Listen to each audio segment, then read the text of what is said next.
Bem-vindo a mais um vídeo. Nesse vídeo nós vamos verificar dois fenômenos nucleares muito interessantes. A radioatividade, a física nuclear, ela realmente é uma ciência, é uma área, da física fantástica, com muitos eventos, muitos fenômenos muito curiosos, muito interessantes. Eu não tenho dúvida de que você também concorda comigo. Então nós vamos verificar aqui um fenômeno chamado transmutação nuclear. Vejam que os alquimistas, durante toda a existência, por séculos, desde o 5º século a.C. até agora, no século XVIII, os alquimistas tentaram transmutar um elemento em outro, transformar um elemento em outro. É verdade que eles queriam transformar metais em ouro, metais em ouro, metais menos nobres, mais baratos em ouro, Nunca conseguiram, No entanto, a física nuclear, a radioatividade, os fenômenos nucleares tornaram possível transmutar um elemento em outro, um átomo em outro. E como é que se faz isso? Se faz isso através de uma reação, De uma reação que a gente chama de reação nuclear, não é uma reação química, tá certo? Então o que que você faz? Você bombardeia um determinado nuclídeo com uma partícula.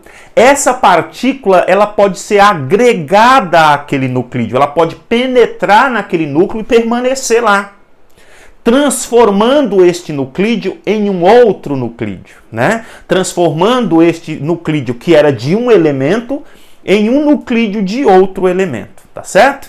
Então é isso que está dizendo aqui. Nesses processos pode ou não acontecer liberação de partículas alfa ou radiação gama. Então, um cientista que aparece novamente nesse estudo é Rutherford, Você lembra que Rutherford, ele trabalhou com partículas alfa e ele bombardeava as lâminas de ouro, por exemplo, para poder... E dali surgiu a teoria atômica de Rutherford, em que ele percebe ali a existência do núcleo positivo, da eletrosfera e tal, Então Rutherford, ele fez muitos ensaios juntamente com seus alunos, do seu centro de pesquisa, envolvendo radiação. E ele, o que que ele fez? Ele descobriu, que se ele bombardeasse átomos de nitrogênio, com partículas alfa, então ele pegava o átomo de hidrogênio, como ele tinha lá uma substância alfa emissora,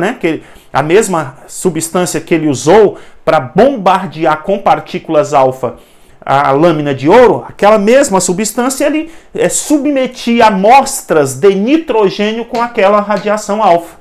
E para sua surpresa, o que que ele consegue? Ele consegue transformar esse nitrogênio em oxigênio, E com a liberação de um próton. Então veja que interessante, a radiação alfa, ela era, digamos assim, capturada pelo átomo de nitrogênio, que se transformava em oxigênio, Então é uma transmutação, a transformação do nitrogênio em oxigênio, realizada por Rutherford em 1919. Olha que coisa fantástica, Exatamente 101 anos atrás, 101 anos atrás você tem aí um cientista com a tecnologia menor do que a que nós temos hoje, fazendo essas coisas incríveis. Então vejam que a ciência, ela realmente faz proezas, Eu espero que você que está me ouvindo, que está assistindo esses vídeos, esteja se sentindo motivado a estudar ciências,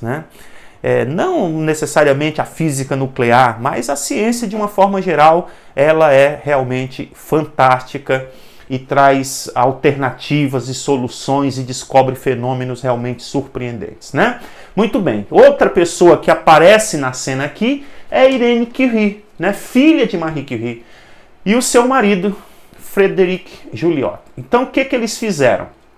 Em 1934, e aí você tem aí uma filha de peixe sendo peixinho, Filho de peixe, peixinho isso é verdade muitas vezes, Claro que alguém que vive num ambiente envolvido por ciência, acaba se envolvendo, né? Acaba se envolvendo, não tem jeito, né? Claro que se você não tem esse ambiente, né, científico em casa, você pode também romper essa barreira.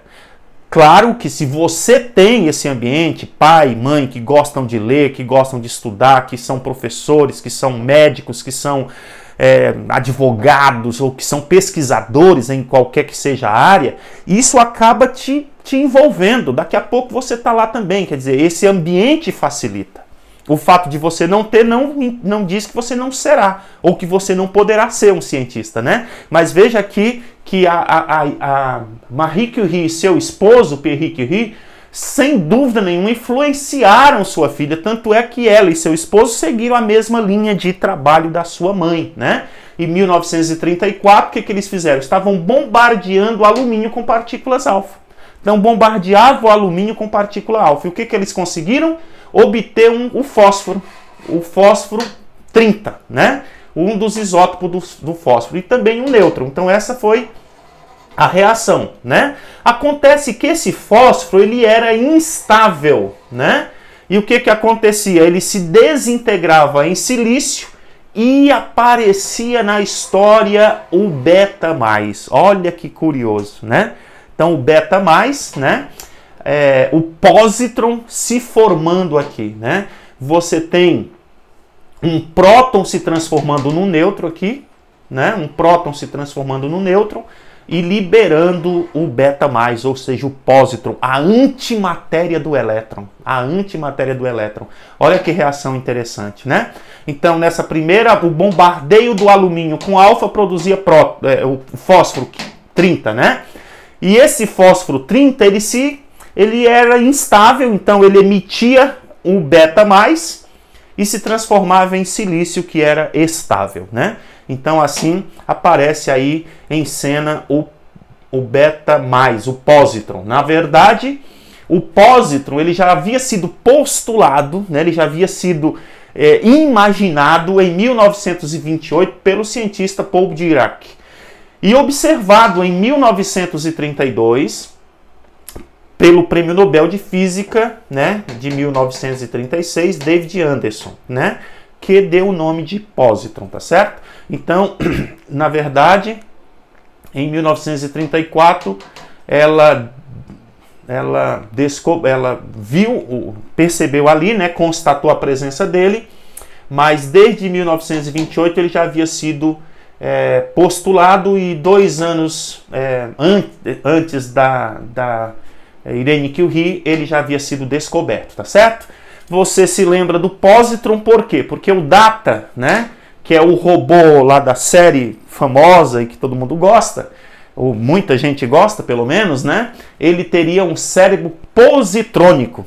Isso logicamente, né, uma coisa louca, né? Quer dizer, o pósitron é a antimatéria do elétron. Só para você saber, agora você já sabe o que é o pósitron, né?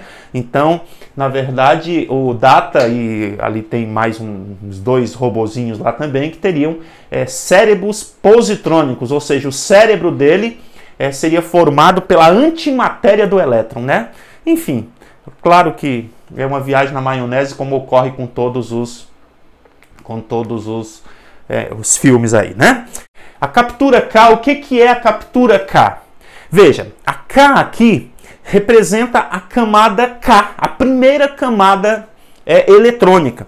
Claro que, o que você tem? Você tem pertinho do núcleo, né? Pertinho do núcleo que é positivo, as camadas eletrônicas. E a primeira delas é a camada K, tá certo? Depois vem a L, depois vem a M, tá certo? E assim sucessivamente.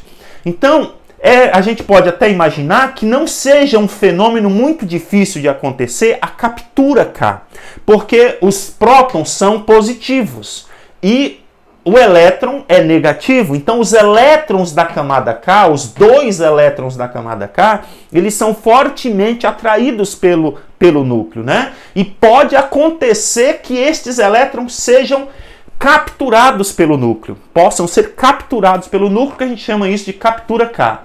A captura K é uma das maneiras de tornar um elemento radioativo estável, tá? Então, o elemento radioativo, ele pode, para se estabilizar, capturar um elétron. E o que acontece quando ele captura esse elétron, tá? Então, o núcleo rouba um elétron pertencente à camada K, formando um nêutron, tá? Então, um próton mais um elétron roubado da camada K forma um nêutron, aumentando a estabilidade nuclear, tá? Então, existem núcleos que, para se estabilizarem, o que eles fazem? Os nêutrons, eles cooperam com a estabilidade nuclear, certo? Então, o que ele faz? Ele pega, a repulsão está muito grande no núcleo, ele rouba um elétron da camada K. Rouba um elétron da camada K, e o que vai acontecer? Um próton se transforma no nêutron, tá? Então, quando eu junto um próton mais um elétron, no núcleo do átomo, forma-se, então, um nêutron, tá certo? No próximo vídeo, nós veremos aplicações da radioatividade. Tenho certeza de que você vai gostar também. Até mais, um grande abraço.